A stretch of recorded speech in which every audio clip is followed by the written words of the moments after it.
हाँ स्टूडेंट, आज हम पढ़ेंगे ऊष्मागतिकी का प्रथम नियम। जिस टॉपिक के नाम से आपका ये यूनिट है, आज उसको हम स्टार्ट करेंगे। मतलब फर्स्ट लॉ ऑफ थर्मोडायनेमिक्स।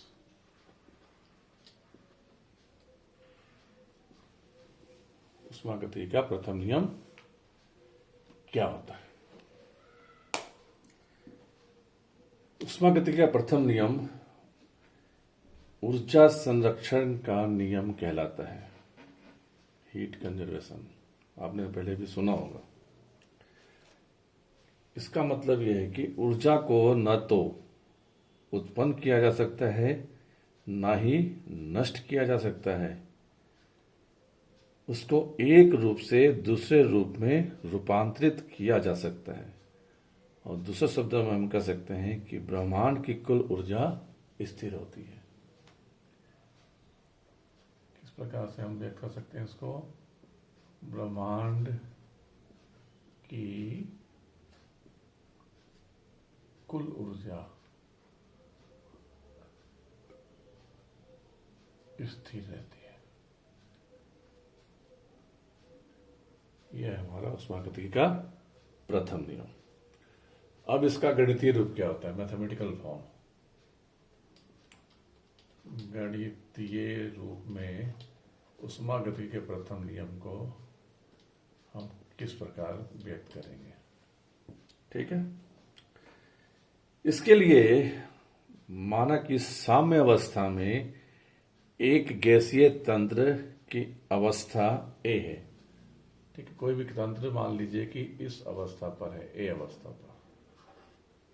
ठीक है, यह एक अवस्था है। ठीक, इस अवस्था पर तंत्र की आंतरिक ऊर्जा जो है वो, उसको हम व्यक्त कर रहे हैं ई ऐसे। तंत्र की आंतरिक ऊर्जा अवस्था ए पर ई है।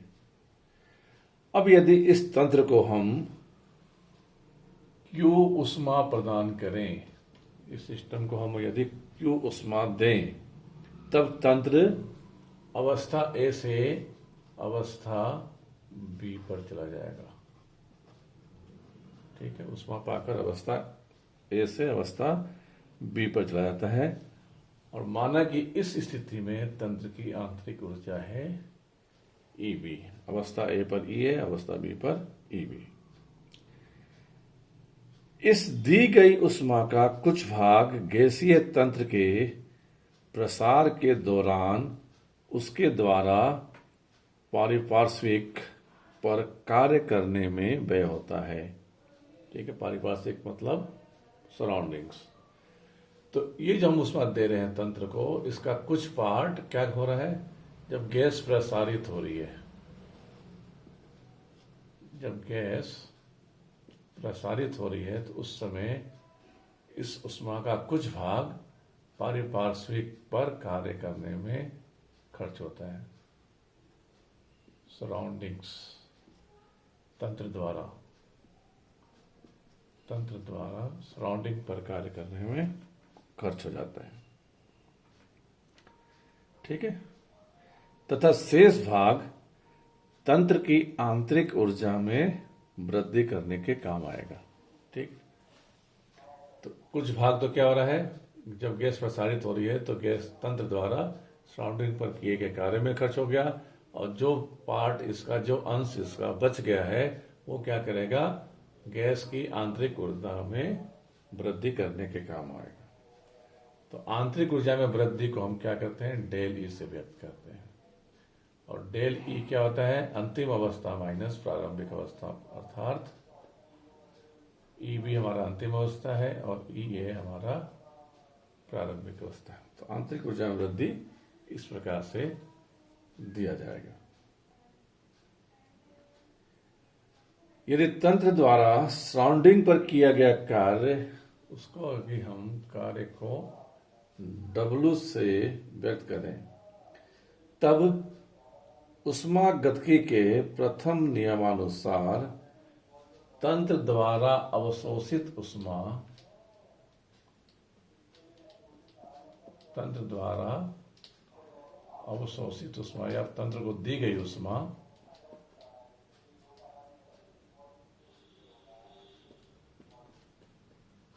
Q किसके बराबर होगा? आंतरिक ऊर्जा में वृद्धि और साथ में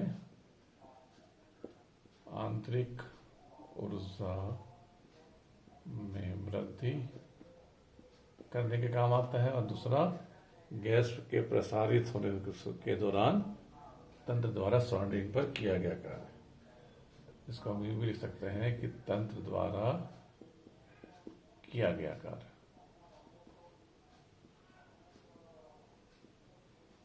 ठीक है, ये किससे व्यक्त किया हमने? इसको W से। और Q इज इक्वल टू आंतरिक ऊर्जा में वृद्धि E प्लस तंत्र द्वारा किया गया कार्य। और हम क्या लिख सकते हैं? Del E is equal to Q minus W। ये हमारा ऊष्मागतिकी के प्रथम नियम का गणितीय रूप है।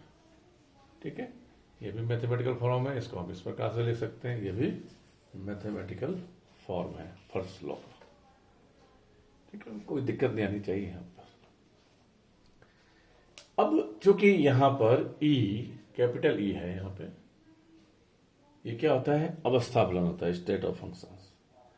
और Q और W ये दोनों ही पथ फलन है। ठीक है, ये ध्यान रखना है। ये हमारा यहां पर अवस्था फलन है और Q और W पथ फलन है। गैसों के प्रसार के समय हम जानते हैं कि W इज इक्वल टू क्या निकल के आया था अपना? P dV इंटीग्रल यहाँ पे V1 से V2। जब गैस प्रसारित होती है तो कार्य का मान यही प्राप्त होता है, ये पहले हम देख चुके हैं।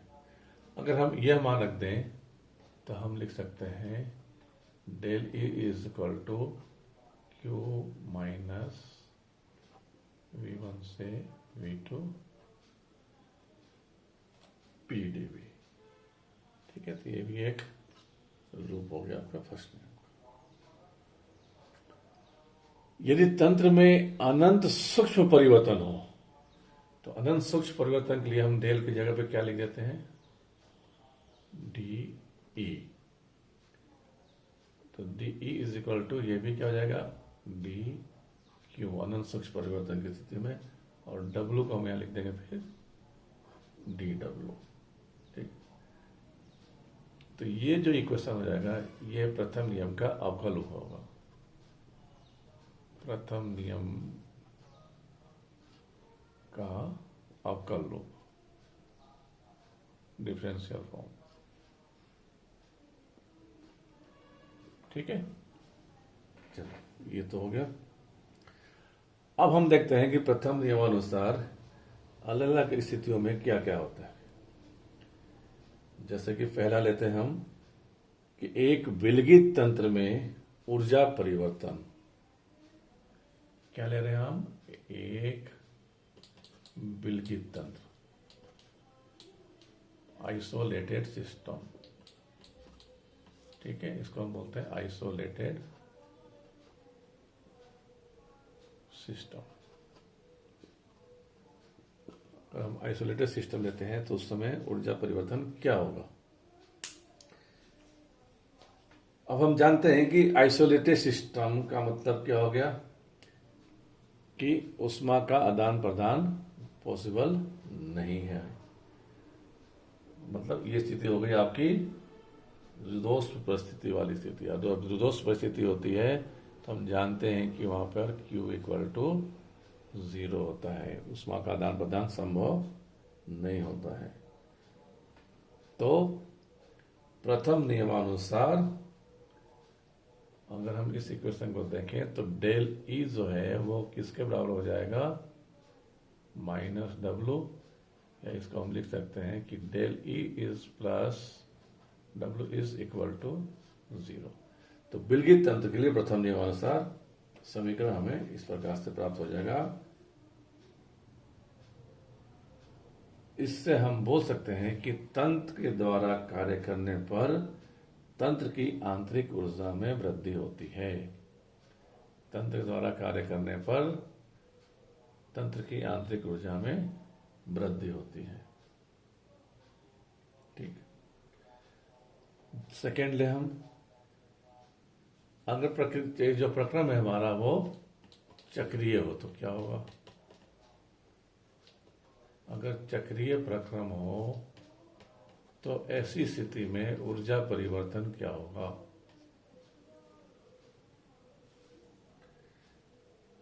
चक्रीय प्रक्रम में, या यूं कह लें कि पूरे चक्र में ऊर्जा परिवर्तन del E is equal to 0 होता है। ठीक है, क्योंकि यहां पर प्रारंभिक और अंतिम अवस्था समान है, अर्थात तंत्र पुनः अपनी मूल अवस्था में आता है। ये होता है चक्रीय प्रक्रम। चक्रीय प्रक्रम क्या है? जैसे मान लीजिए हम ए से प्रारंभ होते हैं और सबस जगह घूम फिर कर वापस ए पर आ जाते हैं।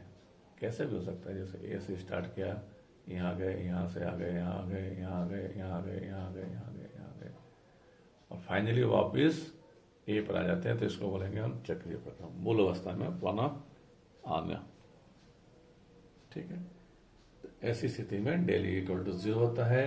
तो प्रथम नियमानुसार Q is equal to W हो जाएगा। तो चक्रीय प्रक्रम के लिए ऊष्मागतिकी के प्रथम नियमानुसार Q is equal to W के बराबर होगा, अर्थात तंत्र द्वारा अवशोषित ऊष्मा के बराबर कार्य किया जाता है। इसका तात्पर्य यही हुआ कि तंत्र को जितनी ऊष्मा दी जाती है उतना ही कार्य प्राप्त हो जाता है। ठीक है, तो ये बात थी हमारी चक्रीय प्रक्रम की। अगर हम इस आयतन को स्थिर कर दें तब ऊर्जा परिवर्तन क्या होगा? तीसरी बिंदु लेते हैं हम, स्थिर आयतन हो तो, आयतन स्थिर आयतन पर, ऐसी स्थिति में ऊष्मा परिवर्तन क्या होगा? ठीक है, तो हम जानते हैं कि आयतन अगर स्थिर है तो dV इज इक्वल टू 0 होगा। तब तंत्र द्वारा किया गया कार्य वो भी शून्य होगा। ठीक है, क्यों? W is equal to PdV, और dV अगर 0 है तो W भी 0 होगा। अतः प्रथम नियमानुसार हमें क्या प्राप्त हो जाएगा? Del E is equal to Q at constant volume. बहुत इंपॉर्टेंट राशि ये ध्यान रखना। जब आयतन स्थिर होता है तो W 0 होगा। तो प्रथम नियम अनुसार हमें प्राप्त हो रहा है कि आंतरिक ऊर्जा में वृद्धि Q के बराबर है, दी गई ऊष्मा के बराबर है। और चूंकि आयतन स्थिर है तो यहां पर हमने सफिक्स में V लगा रखा है, QV। ठीक, अर्थात स्पष्ट है कि स्थिर आयतन पर तंत्र द्वारा अवशोषित ऊष्मा QV उसकी आंतरिक ऊर्जा के बराबर होती है। और चूंकि ध्यान देने की चीज है, ये जो बात बोलने जा रहा हूं, चूंकि डेल E एक अवस्था फलन है, अतः इस विशेष परिस्थिति में QV भी एक अवस्था फलन होगा। हालांकि Q क्या है? पथ फलन होता है। ठीक है, लेकिन चूंकि E एक अवस्था फलन है और वह किसके बराबर है? QV के बराबर है। तो QV भी इस विशेष परिस्थिति में अवस्था फलन कहलाएगा या होगा। ठीक है, नेक्स्ट, जैसे हमने स्थिर आयतन लिया है, अब हम ले लेते हैं स्थिर दाब। अब हम देखते हैं कि स्थिर दाब पर ऊष्मा या ऊर्जा परिवर्तन किस प्रकार से होता है।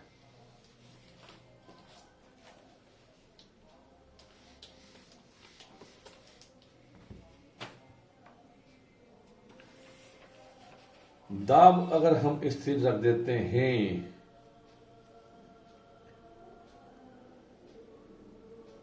तब क्या होगा? हम जानते हैं कि W इज इक्वल टू होता है P डेल V,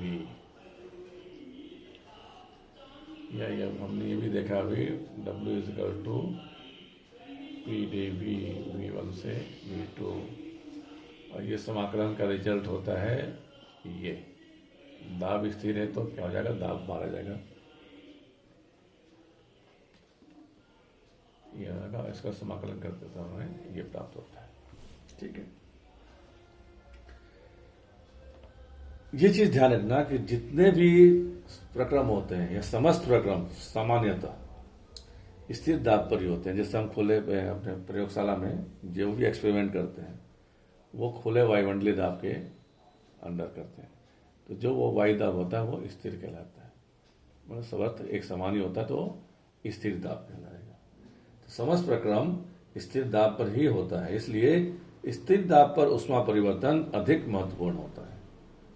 इस स्थिति में तंत्र द्वारा किया गया कार्य W equal to P del V द्वारा दिया जाता है।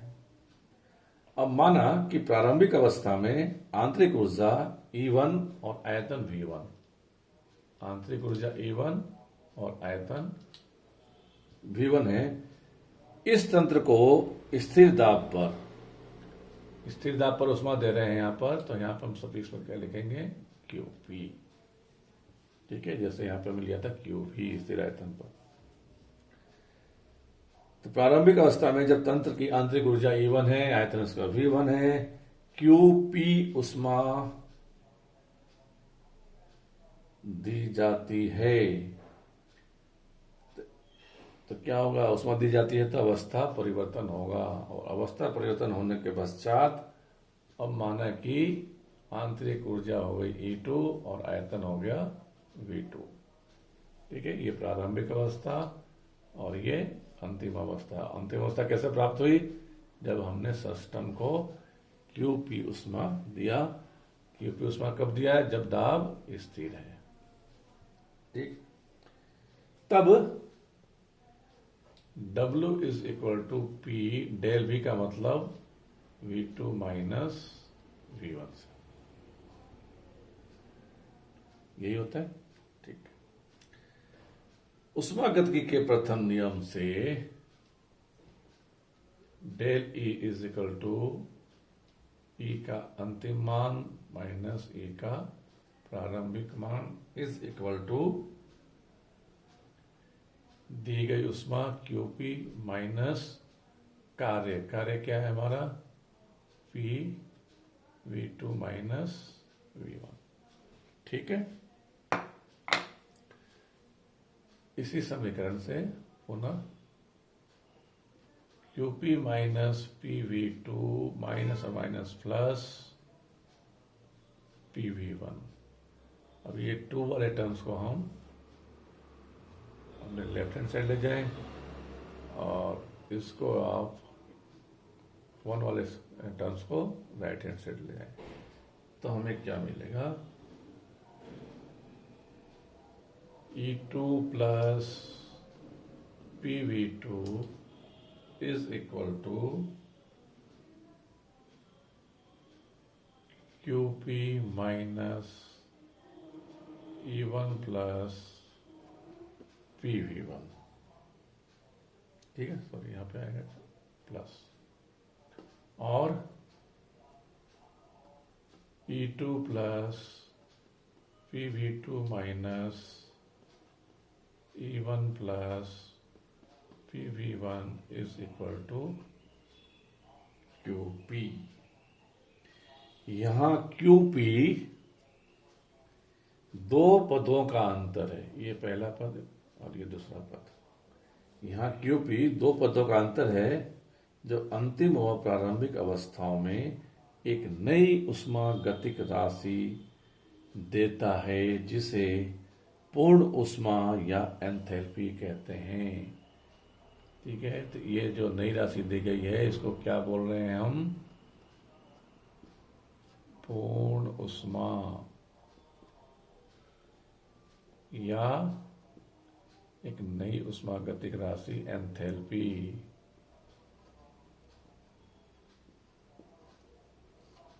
एंथैल्पी। ठीक है, और इसको हम कैपिटल H से व्यक्त करते हैं, अर्थात हम लिख सकते हैं कि H इक्वल टू किसके बराबर हो गया, E plus PV। H is equal to E plus PV के बराबर हो गया। और क्या बोल सकते हैं हम, QP किसके बराबर हो जाएगा, E2 PV2 मतलब H2 माइनस H1, और H2 माइनस H1 क्या कहलाएगा, डेल H, तंत्र की एंथैल्पी। तो स्पष्ट है कि स्थिर दाब पर तंत्र द्वारा अवशोषित ऊष्मा उसकी एंथैल्पी में वृद्धि के बराबर होती है। क्योंकि डेल H एक अवस्था फलन है, इसलिए इस विशेष परिस्थिति में QP भी अवस्था फलन होगा, और डेल H इक्वल टू हम लिख सकते हैं del E plus P del V। ठीक है, ऊष्मागतिकी का प्रथम नियम क्या है आपका, Q equal to del E plus W। Q की जगह क्या आ गया, डेल H, किसके बराबर है, डेल H Q के, डेल E है ही, W के बराबर क्या है, W का मतलब P डेल V।